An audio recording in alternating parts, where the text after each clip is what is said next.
पूरी धरा का वैभव, वसुधा का वैभव पाकर भी युधिष्ठिर को लगा अब मुझे तपस्वी बनना है। यहीं तो निकल आए थे, इसी मार्ग से गए थे वो जहां हम बैठे। यहां अभ्यास करने लगे वो, महत्तपो तप्यमाना परिमिताहार। मुझे साधन करना है और साधन तो तभी फलीभूत होगा जब मुझे आहार का ज्ञान हो। और जिनको आहार संयम नहीं आता है, आहार शुचिता, जिन्हें आहार को प्रसाद बनाना नहीं आया, आहार को औषधि बनाना नहीं आया, अन्न को औषधि बनाइए भाई, उस ढंग से लो। और कोई मुझसे पूछे कि हमारा भजन कैसे ठीक हो, तो मेरी उनसे प्रार्थना है अपना भोजन ठीक करो, भजन अपने आप ठीक हो जाएगा। पहले भोजन ठीक करो, समय पर लो। योगियों ने ऐसा कभी नहीं कहा कि हमें भोजन नहीं करना है, समय पर लो। अन्न औषधि है, उसका समय निर्धारित कीजिए, सुपाच्य लीजिए, सुग्राह्य हो, संतुलित हो और आपको अनुकूल हो। आहार से अथवा अन्न से मन बनता है। आहार शुद्धि, सत्व शुद्धि। भगवान ने कहा कि आहार से ही सत्व की शुद्धि होगी। जो सत्वता है, सात्विकता है, ओज है, आप में पराक्रम के भाव कब पैदा होंगे, शौर्य कब जगेगा? अन्न से। इसे अन्न औषधि बनाई जाए, अन्न को भोग लगाइए, भगवान को प्रसाद बनाइए। प्रसादे सर्व दुखानाम हानि रस्योपजायते। शास्त्र कहता है आपने प्रसाद मानकर अन्न लिया तो पवित्रता रहेगी और प्रसन्नता रहेगी। दिन भर आपको यह ध्यान रहेगा आज भगवान की प्रसादी हमने ली है। प्रसाद में न्यूनता नहीं दिखेगी, तोल मोल नहीं दिखेगी। प्रसाद है, उसकी निंदा भी कहां करोगे? प्रसादे सर्व दुखानाम हानि रस्योपजायते। प्रसाद हानि नहीं करता, रस की वृद्धि करता है, विचारों में ओज रखता है। एक और भी चीज है प्रसाद की, भैया भगवान का स्पर्शित पदार्थ है वो। थाल में रखे लड्डू हुए हैं, वो व्यंजन है, पकवान है, मिष्ठान है। जब तक तुलसी दल न रखी जाए, यहां ये बदरिश भी बिना तुलसी के अधूरा सा है। बिना तुलसी के तो भगवान भी अधूरे से हैं। कोई उपचार, उपासना, नियम, उनकी आराधना अथवा उनके अनेक प्रकार के पूजा के ढंग लगभग अधूरे हैं अगर तुलसी यहां नहीं है, तो वृंदा यहां नहीं है तो तुलसी दल डालकर वो पदार्थ प्रसाद होगा। महातपो दप्यमाना परिमिताहार।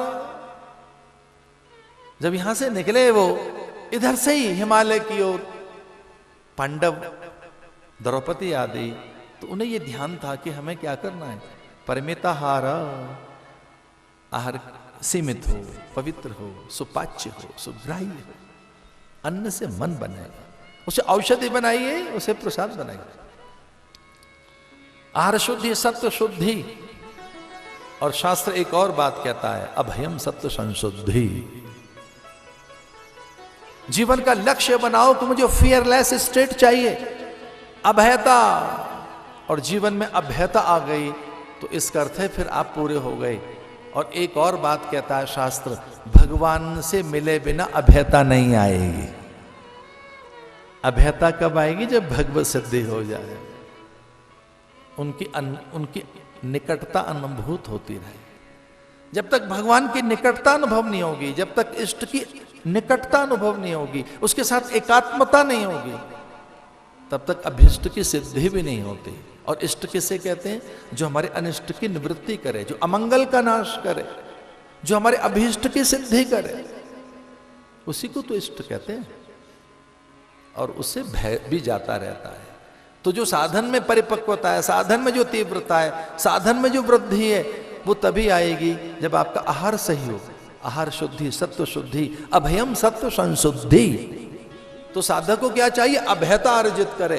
और अभयता तब आएगी जब आप में सत्व की वृद्धि हो। और इस सत्व की वृद्धि कब आएगी? जब आप में आहार की शुचिता रहे। आपका भजन तभी सिद्ध होगा जब भोजन ठीक रहे। महतपोतप्यमाना परिमेताहारा एकांतशीली। एकांत में गिरी गह्वरों में, हिमोपत्तिकाओं में या गुहाओं में, गुफाओं में ऋषि चले आए। यहाँ व्यास गुफा जाकर देखिए, यहीं भागवत का अवतरण हुआ। ये भागवत कथा यहीं तो लिपिबद्ध हुई, यहीं तो शब्दबद्ध हुई है। इसे एकांत भी बड़ी औषधि है। एकांतशीली। कुछ लोगों को तो एकांत का लाभ भी लेना नहीं आता। दृश्य घटनाओं में, परिस्थितियों में, चर्चाओं में, गॉसिप में इतना अधिक उलझे रहते हैं हम कि कभी एकांत भी मिले तो उसका लाभ भी लेना नहीं आता।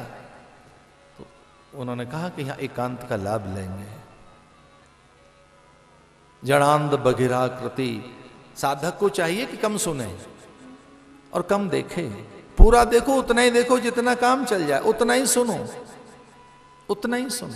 व्यर्थ की चर्चाएं न सुनो, उनमें ज्यादा रस मत लो। जड़ांध बघिराकृति। वो कहते हैं हम ऐसे हो जाए जैसे जड़ है, बगिर है, मुंह के, अंधे हैं। तो ये सन्यासी को बताया गया, साधक को बताया गया, अंधे की तरह से रहो। कुछ कम दिखे आपको, काम की चीजें दिखें। बघिर जैसे रहो, मूक जैसे रहो, बहरे जैसे रहो, उतना ही सुनो जितने में काम चल जाए।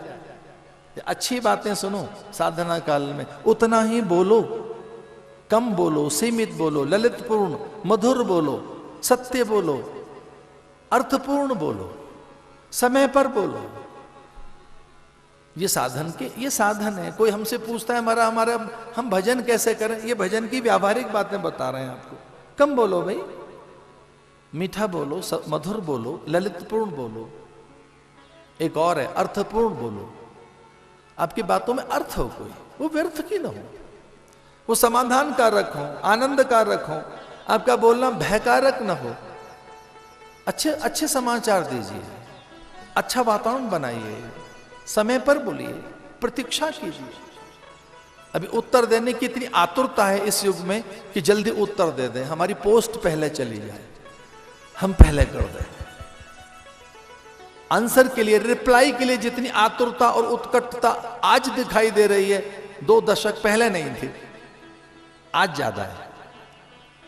आज ज्यादा है कि अभी एक इतनी आतुरता है, उत्तर देने की आतुरता, रिप्लाई के लिए इतना जो आतुरता आज दिखाई दी कभी नहीं। इसलिए समय पर बोलिए। ये बात मुझे बार बार याद आती है। जब भी बोलिए वक्त पर बोलिए, जब भी बोलिए वक्त पर बोलिए, मुद्दतों सोचिए, मुख्तसर बोलिए। जब भी बोलिए वक्त पर बोलिए, वक्त पर बोलिए। जब भी बोलिए वक्त पर बोलिए। फूल कहां बोलते हैं, कलियां कहां बोलती हैं, हरितिमा कहां बोल रही है, पर्वत शिखर कहां बोल रहे हैं। जितना ज्ञान होगा उतनी गंभीरता होगी आप में, फिर आपके शब्द भी बहुत अर्थपूर्ण होंगे, वो भारी होंगे। ये गुरु शब्द जानते हो किसे कहते हैं? भारी को कहते हैं। जो बहुत भारी है, उससे भारी और कुछ है ही नहीं, उससे गहन गंभीर कोई और है ही नहीं। उस तत्व से अधिक और कोई समाधान आनंदकारक तत्व नहीं है। वो भव नाशक है, भवतारक है, क्योंकि वह ज्ञान है। इसलिए आपके बोलने में ज्ञान दिखे, समाधान दिखे। और एक तो सच है ही कि आपके बोलने से आपके अध्ययन अनुभव दोनों का बोध हो जाता है। आपका अध्ययन कैसा है, अनुभव कैसा है, आपके बोलने से पता लग जाता है आप कहां खड़े हैं, किस धरातल पर खड़े हैं, आपका चिंतन चरित्र क्या है, आपकी सोच क्या है। आप अपने जब बोल रहे होते हैं तो सोच का भी परिचय देते हैं, साथ साथ आपकी सोच का, आपके चिंतन चरित्र का पता लगता है, आपके अध्ययन का पता लगता है, और तो और आपके कुल का पता लग जाता है, किस गुरुकुल से पढ़े हैं हम। या उत्तर भारतीय शुक्ल यजुर्वेदी हैं प्राय हम लोग, दक्षिण में कृष्ण यजुर्वेदी हैं। उनके उच्चारण से पता लग जाता है दक्षिणात्य है, ये दक्षिण का व्यक्ति है। और हमारे उच्चारण से पता लग जाता है हम उत्तर भारतीय हैं, हम इधर के हैं। ये पूरा जो गुजरात, राजस्थान और ये पूरा इधर का जो हिस्सा है, ये बिहार और यहां तक का बंगाल, उत्तर प्रदेश और ये उत्तराखंड, ये पूरा, ये हरियाणा, पंजाब, हिमाचल, जम्मू कश्मीर, ये पूरा हिस्सा इधर का शुक्ल यजुर्वेदीय है। इनके उच्चारण से पता लग जाता है इनके कुल का, ग्रंथों का, परंपरा का, संप्रदाय का। संगीत में घराने का पता लग जाता है, कौन से घराने का है, कि किस घराने का है। जब भी बोलिए, वक्त पर बोलिए। तो यहां महा तपो तप्यमाना परमितार एकांतशीली जड़ांध बगिरा कृति चरे वेति ईश्वरिक्षया। उसके विधान के साथ चलो, चलो गतिमान रहो, ठहर मत जाना।